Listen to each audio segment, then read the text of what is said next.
Voici un chantier, pas comme les autres, avec un train-usine qui ne roule pas vraiment sur les rails et pour cause, il s'agit de renouveler les 6 km qui traversent ce tunnel entre Sospel et Touette de l'Escarène. Un travail de précision car une nouvelle traverse doit être déposée tous les 60 cm. Donc on enlève des traverses bois qui sont anciennes pour mettre des traverses en béton qui sont plus pérennes pour le futur. Et après ça, on vient raccrocher le nouveau rail qui s'est croisé, on peut le voir ici, le rail ancien et le rail neuf se croisent. Et le rail neuf est repositionné sur les traverses béton.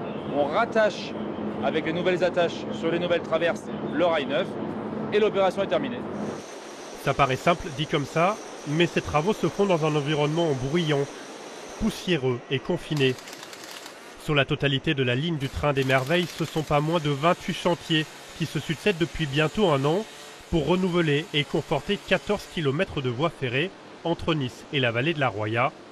Coût des opérations, 74 millions d'euros, financés majoritairement par la région PACA. C'est des travaux qu'on fait pour la voie tous les 30 à 40 ans. Donc on aura une voie sur les parties qui auront été renouvelées neuve et qui va pouvoir circuler dans de très bonnes conditions pour encore une bonne quarantaine d'années. Le train peut rouler entre, je dirais, 70-80 km/h.